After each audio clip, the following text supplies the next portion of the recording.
Welcome to the official YouTube channel for the Colin Cowherd podcast. Go on, hit the subscribe button. You see it, so you don't miss any of our content. Good to see you, Matt Mosley, Doomsday Podcast with Ed Order. You can go ahead and knock down that shot, whatever that thing's in your cup. If you got something a little tasty on well, go ahead, knock that down. I don't mind. It's a little coffee, a little afternoon coffee. Yeah, I'm good. Oh. No, I'm not making any judgments.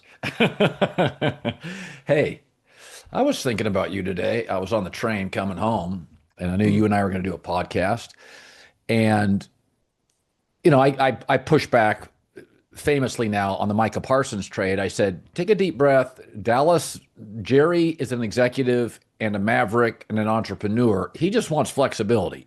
He wants those draft picks from Micah. Just hold off. This may work. Well, hell, we're a year out from the trade. It looks like Dallas won it. Let me ask you this. So when Micah got traded, I immediately called two executives, and they're like, listen, Micah's a splash player. He's not great against the run. He's got great effort, great flexibility. They tried him at linebacker. He didn't have kind of quick reaction and quick eyes. He is a C quarterback, go get him, blow stuff up. And they're like, he is great at that, like Hall of Fame level, great at that.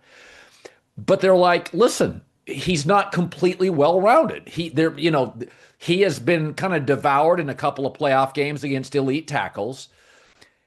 And so, like, Mike is good, but the Cowboys had flexibility. Let me ask you, though. Dak Prescott, I think, is really popular in the room. And many great players in the NFL are popular in the room.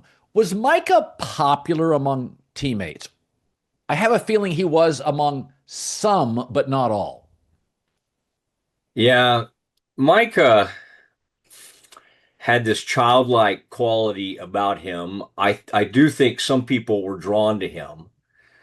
I think he worked as hard as any young guy I've ever seen at playing leader, at like trying to have leadership attributes and really wanted to be. It was not natural to him.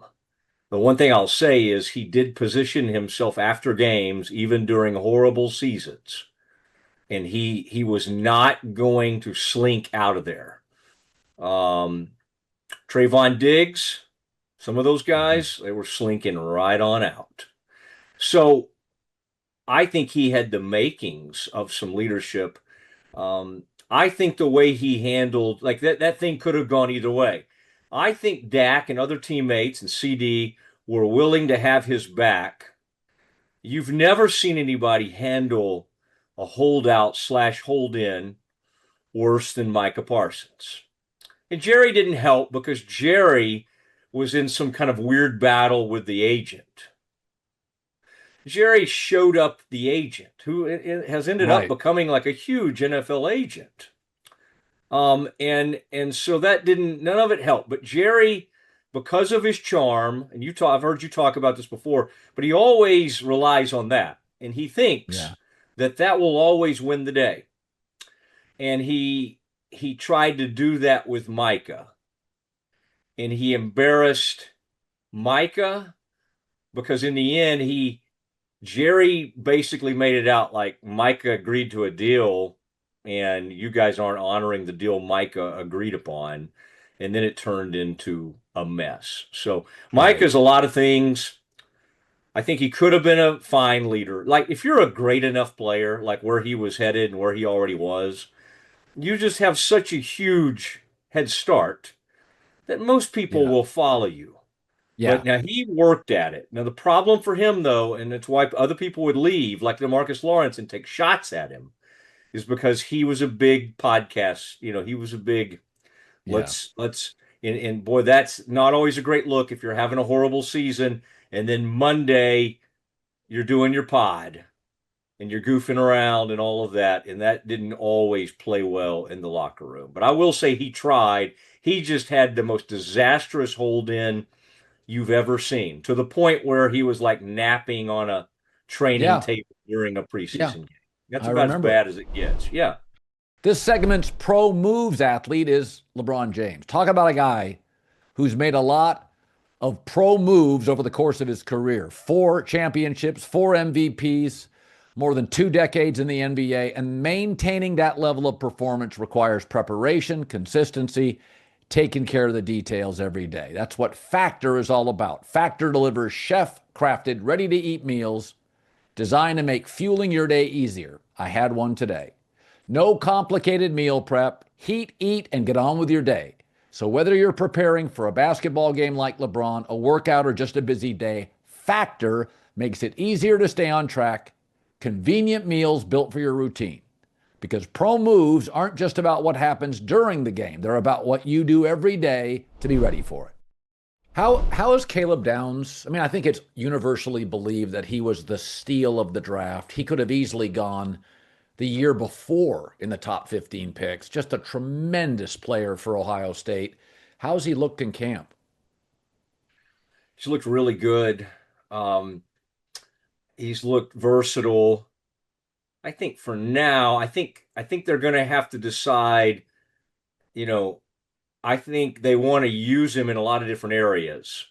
But you want him to be, I thought that was interesting that Nick Saban said, play him back off the line of scrimmage. Like, he's a great safety. I think the Cowboys love this idea of him being a slot corner and being so unbelievably versatile. And I think he is that guy.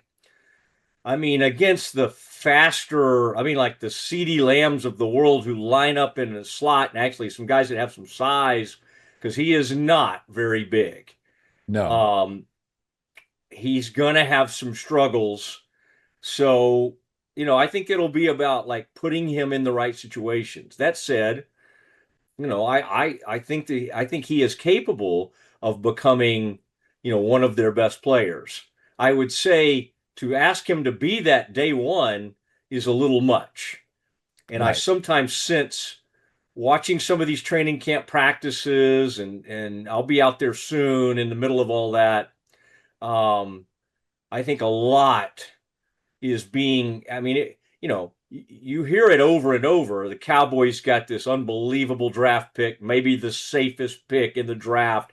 Like, being asked to be the savior of what was a historically horrible defense is a lot to ask of a safety.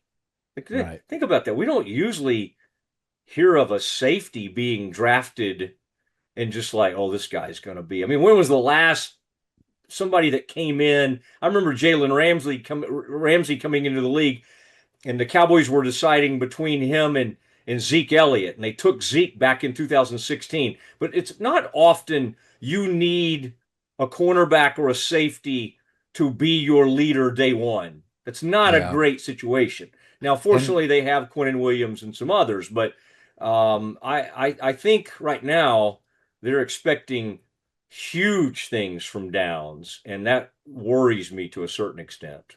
Yes, I was talking to a GM in the last week, and he said safety is the hardest position to scout as a general manager in the NFL. He goes, sometimes you can watch 2 hours of film and they never make a play. He goes, they can face a physical team. They're at the line of scrimmage. The next week they play a RPO team. He said it's really, really hard to scout safeties in college. He said, Kyle Hamilton is one he looked at. Kyle was great. People forget Ed Reed went late first round.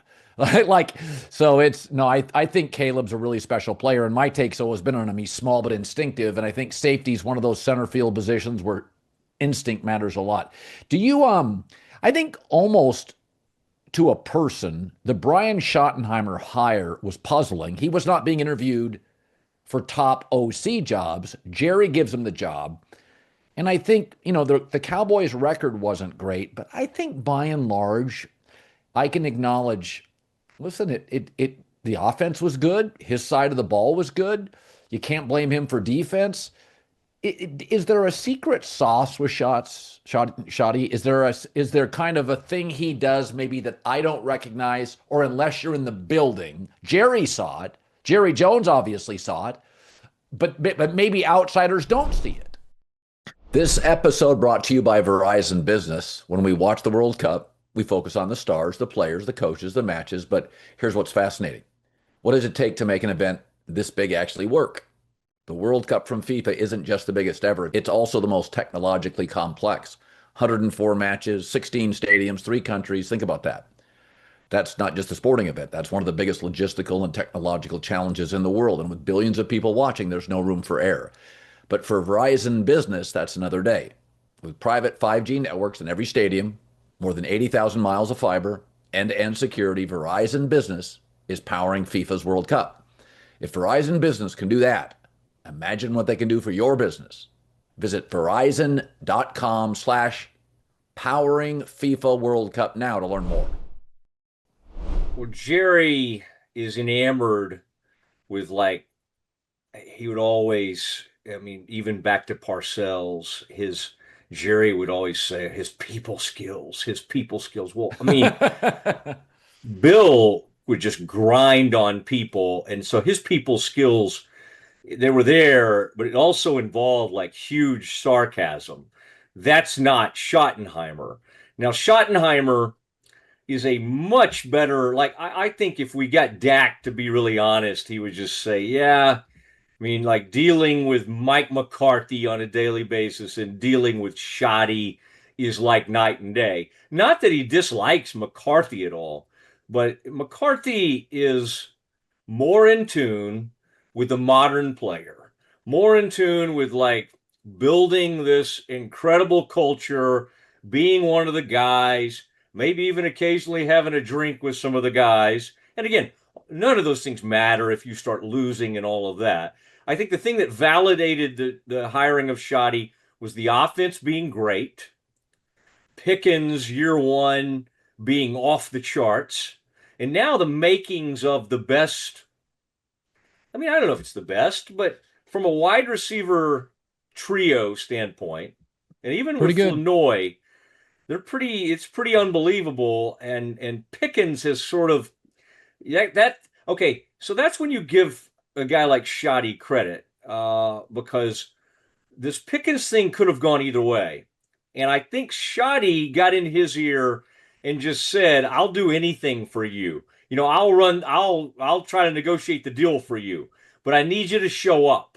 I need you to be here at these mandatory things. And I need you to, I mean, I really need, I can't have, I mean, Shoddy got undermined in a hurry by Micah, Yeah. and then that thing got ugly, and then Eberflus, God love him, a week before the season. Oh, I'm sorry, buddy. Yeah, this guy that you had like planned your whole defense around. Oh, you're not going to have him. Let's remember, Quinnen wasn't there from day one. Quinnen Right. was a haymaker. Let's try to get them some help, like they had to do. The interesting thing about Jerry right now is that he seems more willing. In the past, Jerry liked to wait and then have to go get like Amari, you know, 5 or 6 weeks in the season when they were losing the season was falling apart and they were either 2-4 or 3-4 or whatever. Jerry seems to be of the mindset right now is we could be really good. Yeah. Let's go get somebody now. Let's go get somebody to add in here now. Now, you know, the thing I've kind of been trying to keep an eye on is like, how will Pickens take it if it's like, okay, and they're going to like give up more draft capital or more players or whatever to go get a pass rusher. And then Quinnen Williams gets $35 million a year. And I mean, Pickens is getting what, 28 million 28. Yeah, for one 28. season. Yeah. And so it does have to occur to him. It's like, okay, they're kind of going after all these people and taking care of all these people, but not taking care of me. But again, I got off track a little bit. But I brought that up to say Shoddy was responsible, I think, and really helpful in getting Pickens to kind of be calm through this whole thing and to understand that, hey, a 1 year franchise tag is not the end of the world. And by the way, they've done this with Dak. Like it's not like he's the first player they've ever tried to do the franchise tag thing with. Yeah, I think Dak is so universally respected in the building. I mean, the Cowboys is a high maintenance job to play quarterback. I think, I don't know, I'm not in that building, but I mean, most of your great Cowboy quarterbacks, Staubach, Aikman and Dak, their one common thread is they had absolutely great leadership skills. I mean, Staubach was more mobile, Aikman was more pocket, Dak doesn't have a huge arm. All of them are great leaders. So, I mean, that's always just been kind of the Cowboy quarterbacks. Like, just they're like, I mean, Navy for, Staubach. I mean, Aikman, NFL Films legendary, calling out coaches and players. I mean, you're at practice. I think Dak is one of those guys in this league, and there may not be 25 at any one time, that literally every player in the league respects him. Would that be accurate? Yeah, I think it is accurate. And I tried to make that point to you for years when you were kind of like a little bit iffy on Dak. And I mean, you've said that even recently, that it took you a while to kind of come around on him. But it was like, the thing with Dak were all these intangibles and things that are sort of hard to measure. Those things did not always match up with what was happening on the field. I think the thing for some of us that's been weird with Dak's career is that he overcame, like, fourth round pick. Yeah. Steps in for Romo. Romo gets hurt. Romo never gets his job back. May not get this other job back, but this was an amazing thing for us that had a front row view to that to watch. And what's really interesting too, in bringing up Romo, if you go back to when Romo took over as a starter in 2006, for two quarterback, how many years is that? 20 years? For 20 years, Jerry and the Cowboys have lucked into quarterbacks. Because they did not. Romo was undrafted, as Sean Payton and David Lee, another coach, kind of wanted, and Romo was like, I mean, that was amazing. And they wanted the people they wanted instead of Dak it's kind of embarrassing. Like, there was a guy from Michigan State, I think his name was Connor Cook. There was that guy that went to the Broncos that was like 6'8" or something, or maybe that's the guy. Osweiler. Osweiler. It wasn't Brock, but it was post Brock. But it was somebody that was just Paxton. Paxton Lynch. Yes. I feel like all these people that I'm mentioning are like Michigan State people. But anyway, they just, for 20 years, they lucked into quarterbacks. And Danny White. I mean, you can go a long way. Staubach, Clint Longley on a Thanksgiving day against Washington. Remember that? They had Danny White, I think Arizona State. I'm not sure. No, they've always done quarterback well. I've said this before. The Bengals and the Chargers have always done quarterback well. Like, there are these organizations that just Cincinnati's cheap. Their scouting departments always felt like it's second tier. You can go back to Ken Anderson, Boomer Esiason. Andy Dalton won the division. Joe Burrow. Like, certain Cowboys have always gotten quarterback right. By luck, though. I mean, from the draft process, because they backed into those quarterbacks. Now, once they got there, they made the best of it. And, like, based on where he came from and how he was thought of, Romo, I mean, his career was insanely good. And Dak is the same. But the thing is, and you've made this point plenty of times, but when you play that position for the Cowboys and it's shortstop for the Yankees and everything, at some point it wears off. Like, oh my gosh, this is an incredible story. He's exceeded expectations. No, at some point you're the quarterback for the Cowboys. So those expectations of Aikman and Staubach are there. And I find it fascinating that Dak did decide to come to camp this year with the Super Bowl 30 t-shirt. Now, again, these people have not sniffed an NFC title in 30 years. They have not made it there. So it's funny to me that they want to bring up the Super Bowl. It's like, guys, just get to a conference championship game. Like, do something along those lines. Think about it. Even during all these pretty good teams the Cowboys have had, they've only been close to an NFC title game twice. Once in 2007 against the Giants, and once in the did he catch it, did he not catch it, Des Bryant game against Aaron Rodgers in Green Bay, when Mike McCarthy was the head coach of Green Bay. Twice in 30 years. So anyway, I get a little... and I know the writers get caught up in it. And believe me, when I get to Oxnard and Ventura and those breezes start to hit me, I start to do that kind of stuff. Ooh, could this be the year? But when I get removed from it, I do have all these years of perspective that tell me this is kind of ridiculous that they're even talking about it. Now, Dak is very interesting to me because he just turned 33 and he's arrived at camp. And you saw it. Jory Epstein, Albert Breer had a story today, who's a good friend of ours. And Dak is it's a very interesting, not that I'm not saying Dak's never dropped a expletive or something, but man, it's this John Wayne bravado.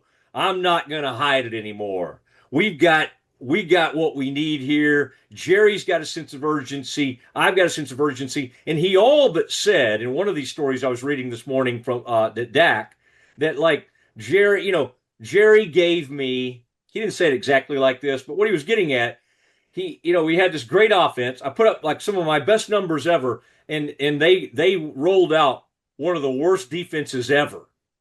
And so now it seems to be a respectable looking defense, to the point where like today's reaction from a joint practice with the Rams is like, oh my gosh, they held up, and Stafford and Bennett and all the Rams who last year just sliced and diced them did not do that. And somebody named like Justin Barron had 3 interceptions for the Cowboys today, a linebacker. So it's a different feeling around these Cowboys teams. But I just want to remind you that this is the time when everybody's always excited about the Cowboys, and then generally the season starts, and it doesn't always go the way you think it's going to go. I do think they have a little bit better foundation right now than they usually do. What? I'm always talking about value, getting more out of things that you already use every day. That's why I like Cash App. Most people think it's just for sending money, but it's become a whole lot more than that. If you weren't up to speed already, Cash App is way more than just a safe way to send and receive money. With a Cash App card, you unlock a ton of perks without all the hidden fees. So enjoy benefits like exclusive early access to nationwide concert pre-sales, Kendrick Lamar, Sabrina Carpenter, to name a couple recent examples, plus discounts on everyday purchases and popular brands you probably are already spending money on. Add your card to your digital wallet to make your money move easier. Cash App also adds security to your money. It declines suspicious card transactions, sends you notifications to make sure the payment's really you. So if your card's ever lost or stolen, you can lock it with just one tap right in the app. Spending with confidence and the Cash App. Do it today. The Cash App card today. New Cash App customers earn $10 if they use the code CashApp10 in the profile at sign-up. Send $5 to a friend within 14 days. Terms apply. Cash App is a financial services platform, not a bank. Banking services provided by Cash App's bank partners. Prepaid debit cards issued by Sutton Bank, member FDIC. Cash App Visa debit flex cards issued by Sutton Bank, member FDIC, and the Bancorp Bank, N.A., pursuant to a license from Visa USA, Inc. See terms and conditions for the Sutton Prepaid Card, Sutton Debit Flex Card, and Bancorp Debit Flex Card. Savings provided by Cash App, a Block Inc. brand. Visit cash.app/legal/podcast for full disclosures. When you're around Jerry, because, Jerry's, like there was a poll a couple years ago among Cowboy fans, and they kind of blamed Jerry, and we're not a Super Bowl team. How is Jerry, does he get cat calls when he's at Cowboy camp from Cowboy fans? If he had 3 straight Super Bowls, he'd be treated, at a different light. Owners are always popular when the team's winning. But Jerry, this drought, a lot of people point to Jerry and say his ego and vanity is the primary culprit. How is he treated? Have you ever been in public with him around Cowboy fans? Does he get cat calls, or is it respectful? I would say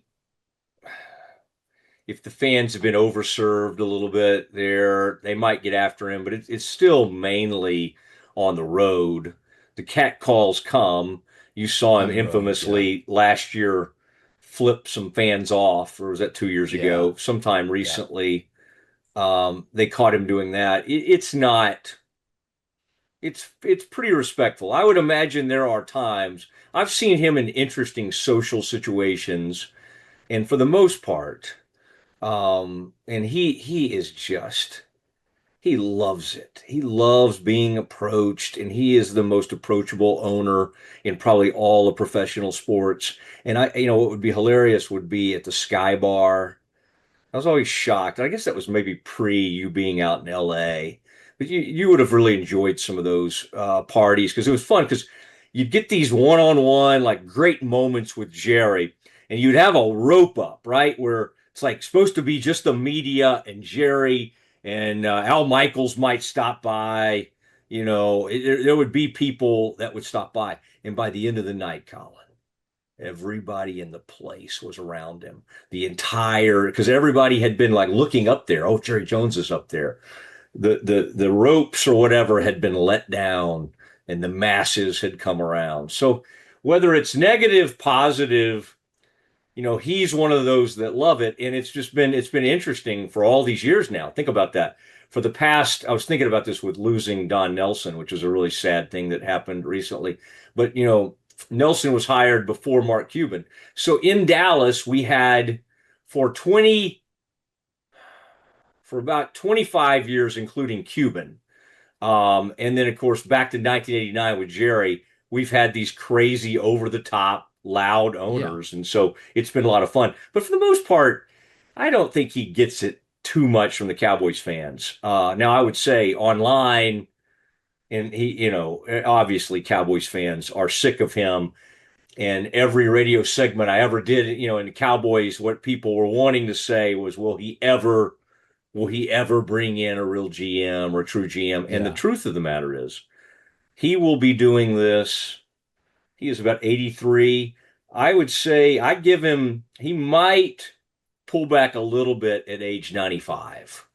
I could see him maybe, but this is what you're going to get. This is like Steven. I know you and I have talked about this before. Is Steven doing more? Is Steven? It's just Jerry loves it so much, and he's still in the middle of it. And one other interesting thing about Dak is that this whatever Super Bowl talk that Dak's doing, Dak's attributing this to Jerry. Dak is saying that he's seeing sort of different behavior and urgency from Jerry. And what he's basically saying is he thinks in the past there's been a lot of just talk from Jerry, and that he has decided this offseason something he's seen from Jerry seems more authentic and seems more genuine. And maybe that's getting older, maybe that's getting more desperate, but Dak is, at least as what he's saying in these interviews, he's feeding off Jerry, and that's kind of interesting that those two are feeding off each other. So Romo's in a little trouble at CBS, probably more than a little trouble. And I had a source years ago tell me that Romo's a fun guy, got some leadership skills, popular, not the most detailed guy, kind of ad-libbed out of things. You wish he spent a little more time in the film room. But I mean, he liked to golf, he liked to hang out, he liked to do his thing, but he was naturally gifted, no question about it, naturally gifted. And as a broadcaster, I think it's kind of the same. You don't always feel he's buttoned up, but he can be funny and he's likable, and it doesn't appear to have a malicious bone in his body. What was it like to cover Romo? Was he a little bit like the Romo the broadcaster, which is he's a good time, he's funny, but not always as serious as you'd like? Well, I had to learn some tough lessons from covering Romo because I never thought he was going to play. And I don't know if you and I have even talked about this over the years, but when he arrived at camp in 2003, I was very young still on the beat, and we just hit it off. And he loved reading, like William Knack, like the old sports writers, like he was like way into all that stuff. And so because of that, and of course I was into all that stuff too, we really hit it off and then started playing a lot of golf together. And in fact, I played Pebble Beach with him some years ago, and it was interesting. Mort taught me a little bit about this. I had to learn. I covered him so closely that when he became the starter that year, everybody on the Cowboys beat knew that we had a really close relationship. And then about that time, I get hired by ESPN.com. And again, I think he and I both probably didn't handle that really well because I decided that too many people thought we were close. And so when he would have a bad game, I just killed him. Like I hated the thought that I had been viewed as like Romo's guy. And begin back to this, like it was so much that I didn't think he was going to play. Think about it. They traded for like Drew Henson. They had Testaverde. They had Drew Bledsoe. They had Quincy Carter. He was behind so many people. And so, yeah, those were, and I'll tell you how bad he was at dating back in the day. He used to, Tony Romo would ask my beautiful wife Meredith and me to try to set him up. And I would take one of my single buddies and Romo, we'd go out to a bar in Dallas, and he could not pick anybody. I mean, he had no game. And I told him, I said, have you thought about using the fact that you play quarterback for the Cowboys? Have that might help your cause a little bit. But I mean, I guess all that to say, so I watched him very up close. And he is naturally funny, and he was so naturally gifted as a quarterback. I mean, even back then, like, I mean, oh, you wouldn't have believed some of these stories at Parcells. Like Parcells one time loved him. I mean, loved Tony, but also hated that Tony was everything he wanted, like Phil Simpson, those guys never to be. Tony overnight became a celebrity quarterback. In one game before a Detroit game, his rookie year, or it's not his rookie year, it's like the first year he's starting in 2006. Carrie Underwood's down on the field before the game, and Parcells is like freaking out. And I mean, it totally was. And then like he started dating Jessica Simpson at one point. I mean, it was 2007. He gets Wade Phillips as his coach, and it was a mess. But he was great. Yeah, he was really, really good. Oh, I used to defend him all the time. I used to always say, folks, he'll throw a bad pick occasionally, but he is really natural, and he was a naturally funny guy on television with Jim Nantz. He's a gifted kid. I'll tell you what really on my thing, and I went to his wedding, and we actually are fine now to a certain extent. But where I heard him the most, sadly, was Joe Flacco wins a Super Bowl, and it's like everything I wrote was true, but I wrote Joe Flacco got the enormous deal at the time because he won a Super Bowl, and they gave him the Super Bowl deal, which was like 56 million guarantee, whatever it was at the time. It was a monstrous deal, and I wrote some column for Fox or ESPN, and I said, Tony's going to get the same deal, which he did, by the way, and not have any of the accolades, not have done any of the work, not have earned any of the titles, not done anything that Flacco's done. And it was just too harsh. And I just remember I got this text, and it was basically like a breakup text. It was like, we're finished. But I'll tell you one thing. I feel horrible. Like I know people laughed at all that field sobriety test. And what I always tell people is be careful laughing at all that stuff, because I would say a few of us over the years have perhaps made some not great decisions. And maybe by the grace of God, we didn't end up, getting walked through some of that. So I'm always I do not take any glee in seeing something like that happen to him. But to your point about preparation, I think he had too much success like right away, and he was such a breakout hit. And I think it even surprised Nance to a certain extent. And it was just so like, oh my gosh.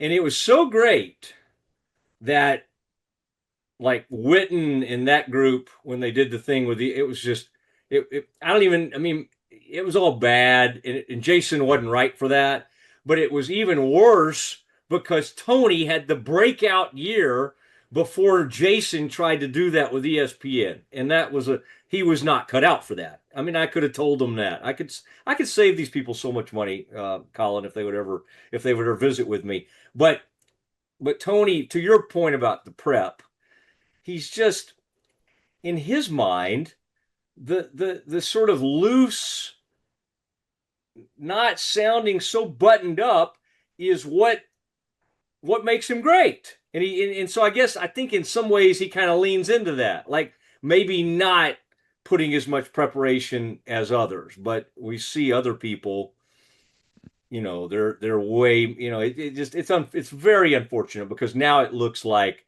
they have got CBS has gotten a get out of jail free card in a Yeah. sense, and they'll likely try to find a way to move on from him, and Oh, that's I would be unfortunate. Yeah. yeah. Yeah, I'd be surprised if they didn't. They have JJ Watt. They like him a lot. And I think people, he squeezed CBS. He got every penny. And in the end, I think that creates all sorts of resentment upstairs when you do that. And, you know, Oh that's yeah. just that's life in broadcasting is those executives will pay you, but they want to feel like they win a little too.